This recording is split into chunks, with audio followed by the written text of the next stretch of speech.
Благодаря победе, одержанной в мае 45-го, мы сейчас дышим. И это не просто фигура речи.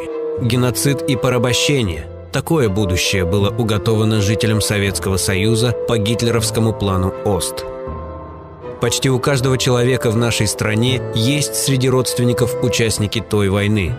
Поэтому для большинства из нас память о ней живая. Наши дедушки и бабушки, отцы и матери трудились в тылу и сражались на фронте, приближая тот великий день. Мы помним героев Великой Отечественной, чтим их память. Они подарили нам жизнь. И не только нам. Но давайте сегодня честно ответим себе на такой вопрос. Что стало со страной, которую наши предки 75 лет назад защитили от врага?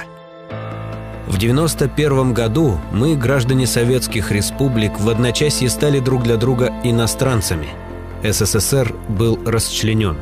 Всюду на постсоветском пространстве общенародную собственность прибрал к рукам возродившийся класс буржуазии, а дети, внуки и правнуки победителей теперь горбатятся на отечественных и зарубежных капиталистов.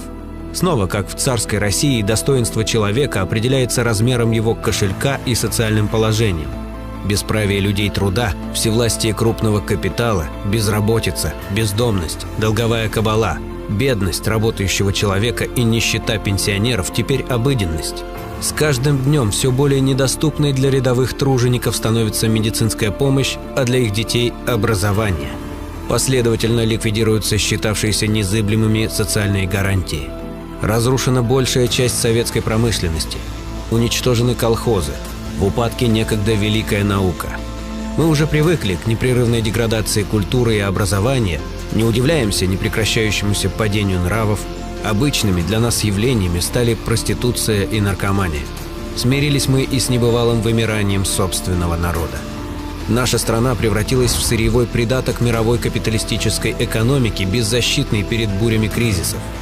Трудящиеся стали вечными заложниками эксплуататоров и спекулянтов всех мастей. Миллионы жителей постсоветского пространства были вынуждены стать гастарбайтерами. Президенты новообразованных государств регулярно обещают своим гражданам процветание и достаток. Но эти обещания давно уже стали фарсом. Богаче становятся только богатые. Для бедных увеличиваются лишь траты на жизнь, поборы да пенсионный возраст. Мы получили многочисленные военные конфликты на своей территории. На земле Донбасса, когда-то обильно политой кровью бойцов Красной Армии, теперь убивают друг друга бывшие советские граждане. Убивают за интересы украинских, российских и западных буржуев. А судьбы наших людей теперь вершат ставленники американских, французских и немецких капиталистов.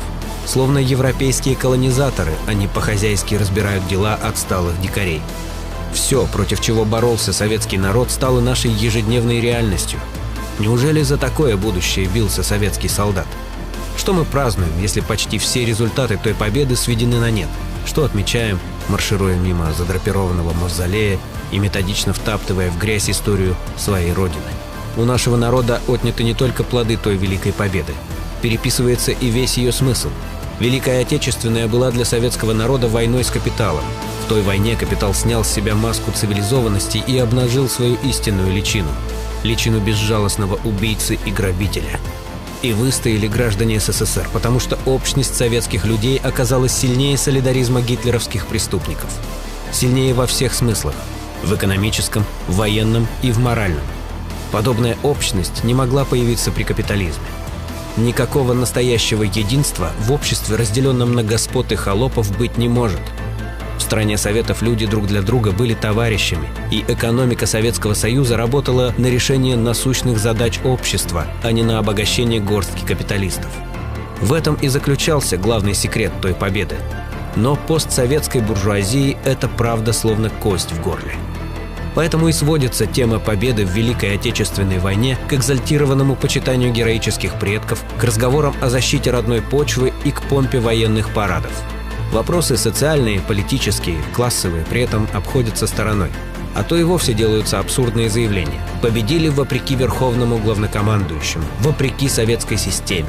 Видимо, победили и вопреки законам физики, вопреки советским заводам, колхозам, армии, флоту и авиации. Надеяться на то, что правящий класс РФ и других постсоветских стран будет когда-нибудь по-настоящему защищать советскую историю, бессмысленно. Не нужно питать никаких иллюзий по этому поводу. Пока у власти находятся капиталисты, будут безнаказанно маршировать эсэсовцы с лесными братьями в Прибалтике и ветераны УПА на Украине. То тут, то там снесут еще не один мемориал павшим советским воинам, а МИД РФ каждый раз будет дежурно выражать обеспокоенность или возмущение действиями зарубежных партнеров. Кстати, чем снос памятника маршалу Коневу в Чехии хуже установки мемориальной доски Маннергейму в городе, пережившем блокаду?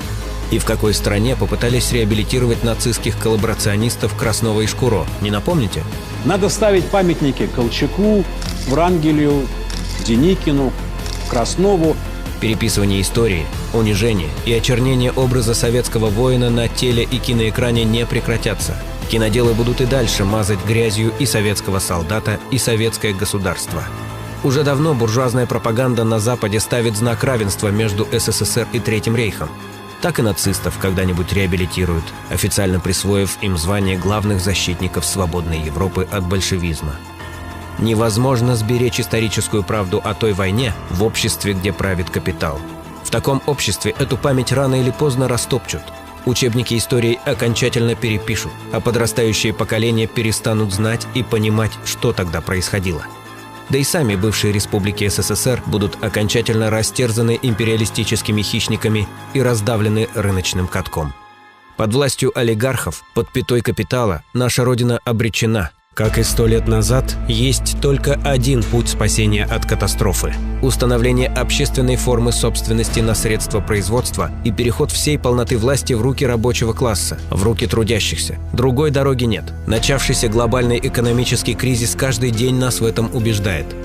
Впереди у нас большие испытания. Не нужно быть пророком, чтобы их предвидеть.